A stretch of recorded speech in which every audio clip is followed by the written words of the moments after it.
রাজ্যের মন্ত্রিসভার বিরুদ্ধে সিবিআই তদন্তে হাইকোর্টের নির্দেশে স্থগিতাদেশ সুপ্রিম কোর্টের। অযোগ্য প্রার্থীদের সুযোগ করে দিতে সুপার নিউমেরারি পোস্ট তৈরি করেছিল রাজ্য সরকার। এই প্রশ্ন তুলেই কলকাতা হাইকোর্টে মামলা করা হয়।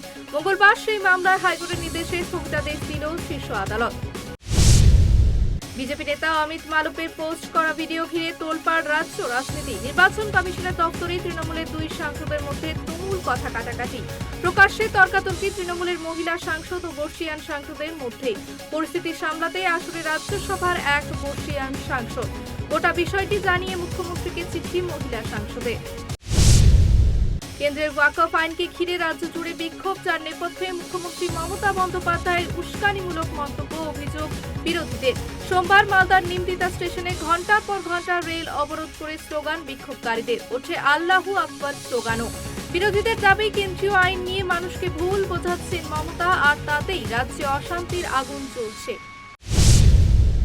৩২,০০০ শিক্ষক শিক্ষিকার ভবিষ্যৎ আপাতত অন্ধকারে। ব্যক্তিগত কারণে হাইকোর্টের বিচারপতির মামলা থেকে সরে দাঁড়ানোয় প্রাথমিকের নিয়োগ সংক্রান্ত মামলার শুনানি হল না সোমবার। ২০২৩ সালে তৎকালীন বিচারপতি অভিজিৎ গঙ্গোপাধ্যায়ের নির্দেশে ৩২,০০০ প্রাথমিক শিক্ষক শিক্ষিকার চাকরি বাতিল হয়। সেই নির্দেশকে চ্যালেঞ্জ করে ডিভিশন বেঞ্চে যায় রাজ্য। শ্রী শ্রী রামকৃষ্ণ পরমহংসের প্রিয় কামারপুকুরের সাদা বোঁদে জিআই স্বীকৃতি পেল। এছাড়াও বাংলার আরও কিছু খাদ্যপণ্যকে জিআই স্বীকৃতি দেওয়া হয়েছে। সেগুলি হল নলেন গুড়ের সন্দেশ, মুর্শিদাবাদের ছানাবড়া, বিষ্ণুপুরের মতিচুরের লাড্ডু, বারুইপুরের পেয়ারা, রাধুনী পাগল চাল ও মালদহের নিস্তারি সিল্ক সুতো। আগামী 10 দিনের মধ্যেই শুরু হতে চলেছে বিজেপির সর্বভারতীয় সভাপতি নির্বাচনের প্রক্রিয়া। তবে তার আগে বাংলা সহ আরও 5টি রাজ্য ও কেন্দ্রশাসিত অঞ্চলের সভাপতির নাম প্রকাশ্যে আনতে চায় বিজেপি, বিশেষ করে পশ্চিমবঙ্গ, উত্তরপ্রদেশ, মধ্যপ্রদেশ এবং কর্ণাটকে। সপ্তাহের শুরুতে ঘন কুয়াশার আধার থেকে খানিকটা গতি ফিরল শেয়ার বাজারে। মঙ্গলবার সকাল 9:30 পর্যন্ত 1,200 পয়েন্ট বৃদ্ধি পেয়েছে সেন্সেক্স। নিফটিও খানিকটা বেড়েছে। সোমবার বাজার খোলার সঙ্গে সঙ্গে এক ধাক্কায় 3,000 পয়েন্ট পড়ে গিয়েছিল সেন্সেক্স। কলকাতা পুরসভার অনুষ্ঠানে উপস্থিত মেয়র ফিরহাদ হাকিমের সামনেই সংঘর্ষে জড়িয়ে পড়ল দুই গোষ্ঠী। দমদমে পুরসভার একটি অনুষ্ঠানে কাকলির অনুগামীদের সঙ্গে এলাকার বিধায়ক তথা ডেপুটি মেয়র অতীন ঘোষ ঘনিষ্ঠদের হাতাহাতির অভিযোগ। পরিস্থিতি সামলাতে গেলে মেয়রকেও ধাক্কাধাক্কি করা হয় বলে অভিযোগ।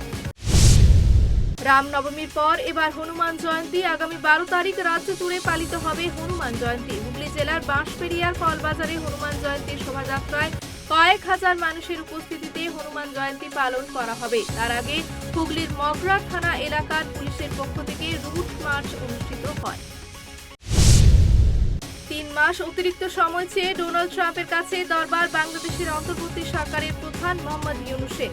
সোমবার মার্কিন প্রেসিডেন্টকে চিঠি লিখে বাংলাদেশি পণ্য রপ্তানির ওপর আরোপিত শুল্ক 3 মাসের জন্য স্থগিত রাখার অনুরোধ জানিয়েছেন ইউনূস।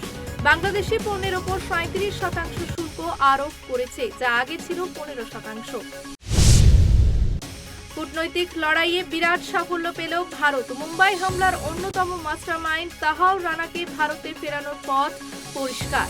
আমেরিকা সফরের সময় প্রধানমন্ত্রী নরেন্দ্র মোদী জানিয়েছিলেন রানার ভারতে প্রত্যর্পণ অনুমোদন দিয়েছে ট্রাম্প প্রশাসন। কিন্তু তারপর থেকেই তৈরি হয় একের পর এক জটিলতা। অবশেষে মার্কিন সুপ্রিম কোর্টে তাহাউর রানার আবেদন খারিজ হওয়ার পর তার ভারতে প্রত্যর্পণের পথ পরিষ্কার। বছর 19-এর তরুণীকে নির্মম অত্যাচার, অপহরণ করে 29 মার্চ থেকে 4 এপ্রিলের মধ্যে বিভিন্ন জায়গায় 23 জন মিলে লাগাতার ধর্ষণ করে বলে অভিযোগ। বারাণসীর এই ঘটনায় শিউরে উঠেছে গোটা দেশ। তরুণীর মায়ের এফআইআর এর পর অভিযুক্তদের বিরুদ্ধে ভারতীয় ন্যায় সংহিতার একাধিক ধারায় মামলা দায়ের। অভিযুক্ত 6 জনকে গ্রেপ্তার এবং বাকিদের খোঁজে তল্লাশি পুলিশের। জিনপিংকে 104% শুল্ক আরোপের হুঁশিয়ারি ট্রাম্পের। যদি চীন আমেরিকা থেকে আসা পণ্যের উপর আরোপিত 34% শুল্ক প্রত্যাহার না করে, তাহলে আমেরিকা চীনের উপর অতিরিক্ত 50% শুল্ক আরোপ করবে।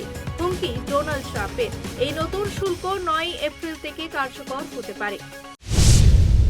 প্রধানমন্ত্রী শ্রীলঙ্কা সফরের পরেই ছেড়ে দেওয়া হলো আটক 14 জন ভারতীয় মৎস্যজীবীকে। সম্প্রতি শ্রীলঙ্কা সফরে গিয়ে দিশা নায়কের সঙ্গে বিভিন্ন বিষয়ের পাশাপাশি ভুল করে আন্তর্জাতিক সীমা পার করে ফেলা দুই দেশের মৎস্যজীবীদের নিয়েও আলোচনা করেন মোদি।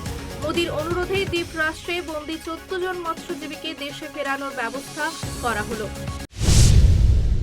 অল্পের জন্য বড়সড় দুর্ঘটনা থেকে রক্ষা। অরবিন্দ সেতুতে দ্রুত গতিতে আসা ডাম্পার নিয়ন্ত্রণ হারিয়ে সোজা ঢুকে গেল পুলিশ কিয়স্কের মধ্যে। ভেঙে তছনছ হয়ে গিয়েছে পুলিশ কিয়স্ক। তবে ঘটনার সময় আশেপাশে কোনো পথচারী এবং ব্রিজের ওপর অন্য কোনো গাড়ি না থাকায় বড় দুর্ঘটনা এড়ানো সম্ভব হয়। বিমানে ফের বোমা হামলার হুমকি, যার জেরে মুম্বাই বিমানবন্দরে জরুরি অবতরণ করল ইন্ডিগোর উড়ান।